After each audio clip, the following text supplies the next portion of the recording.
Hello guys. Today we're going to be talking about euthanasia and physician-assisted suicide. You guys at home, how are you doing? Sorry you're not here with us, but I'm recording this because there's some really good information that if you just look at the slide presentation to fill in the notes that you may not get. So I'm going to go through this and talk about things that you might want to include, things you might want to highlight for your own document. Okay, so physician-assisted suicide and euthanasia. All right, a quote I really want to point out to you guys is by a philosopher, a Greek philosopher named Sophocles, and he says, "Death is not the worst evil, but rather when we wish to die and cannot." He lived for 90 years, by the way. I'm not sure if he wanted to die at the end or not, but I think that's true. With the medical technology that we have today, it is finding that good death is very difficult to do because we have technology that can keep you alive for so long when you probably should have died already. So anyway, keep that in mind as we go along. The emoji up there, I did not put that up there. A student got in, and this has been several years ago now, and thought he would be funny, and it makes me laugh every time I look at it. It's, you know, a funny thing and a pretty tough topic to talk about. So anyway, I decided to keep it.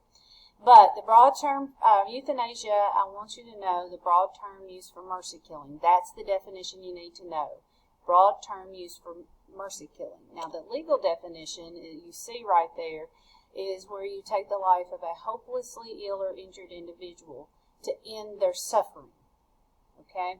Those of you who were here to hear me talk about Eugene Bronsdorf and his daughter Virginia, you know, he took her life. She was hopelessly ill, never going to recover. But the question is, did he do it to end her suffering, or did he do it to end his own suffering? And that's the real issue here. Well, among other things, that is definitely an issue. Euthanasia came from the Greek, meaning good death. Good death. You need to know that for the quiz and on the test. But once again, it's harder to come by. Harder to come by. And whenever you're talking about euthanasia, you're talking about someone actually killing another person. Kills another person. And there's all sorts of moral implications with that. You know, it's one of the big 10 in the 10 Commandments, thou shalt not kill. So what are the implications for the person who does that?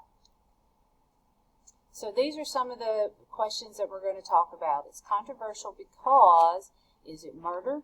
Is it a sin? I'm going to show you later on some states that have not legalized euthanasia but have legalized physician-assisted suicide, and I want you to look at the geography. You're not going to see here any in the South where the Bible Belt is, because a lot of people do think that either euthanasia or physician-assisted suicide would be a sin. Is it against the Hippocratic Oath that doctors and nurses pledge their oath to? And part of the original Hippocratic Oath said, first do no harm. I'm pretty sure killing somebody is doing harm. Is it humane?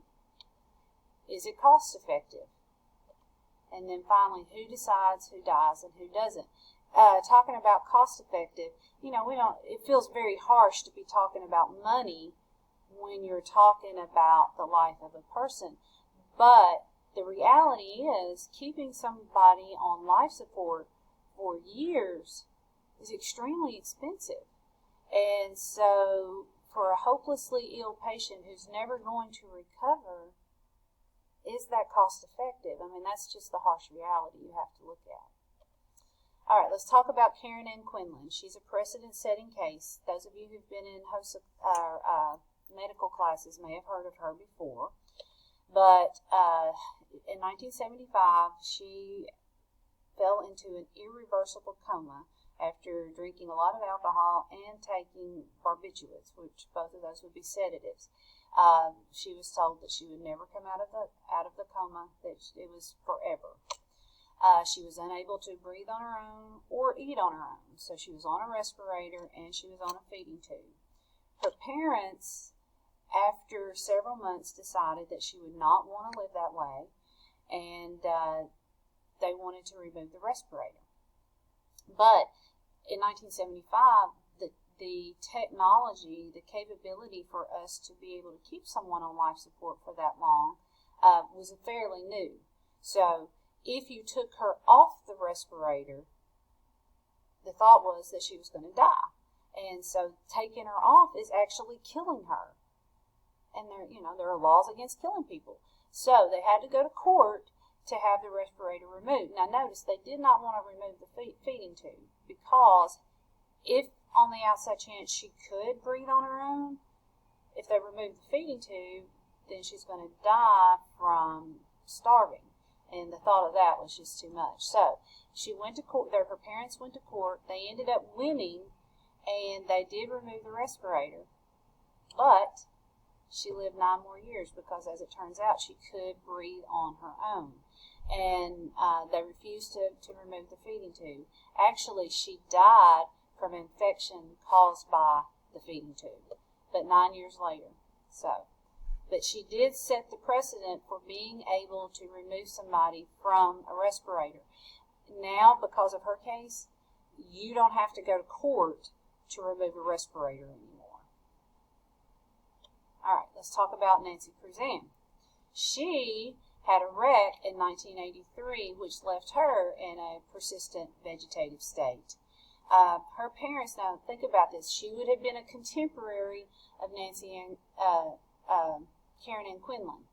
So, remember, her parents probably knew about Karen Ann Quinlan and the fact that she was still alive and being kept alive by her feeding tube.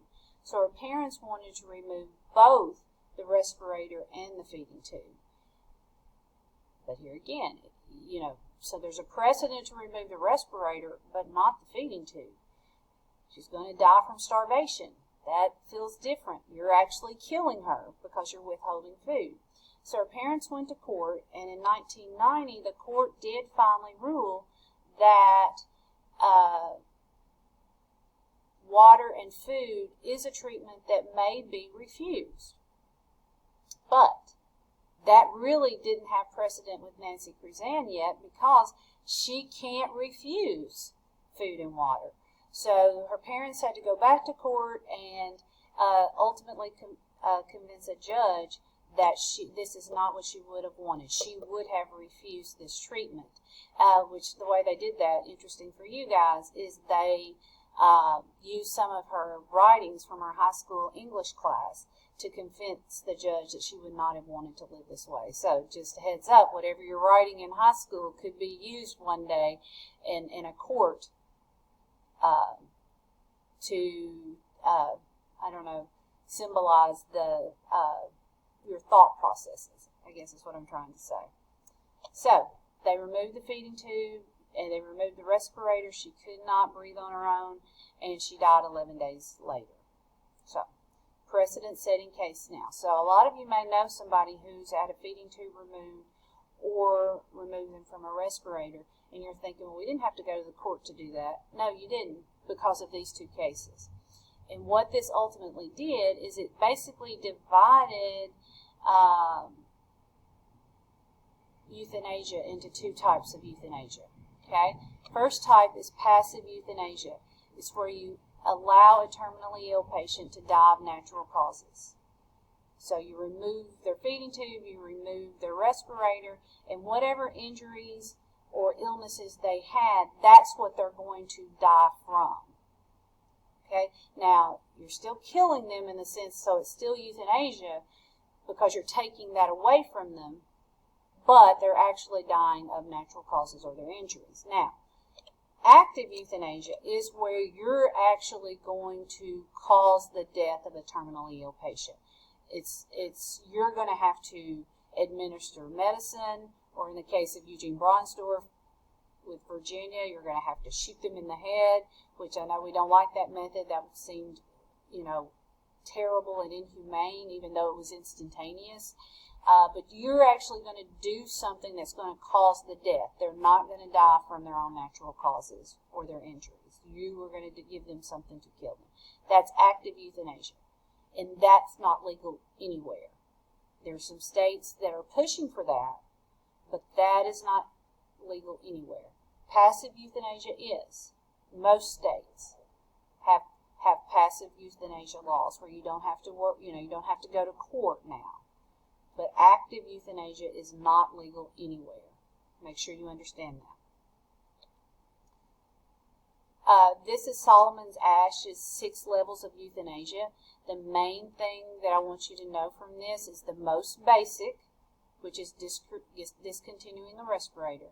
And as you go down the list, you're going to see they get more heady, they get more severe, to finally the most controversial is a physician administering a lethal injection at the patient's request to a terminally ill patient.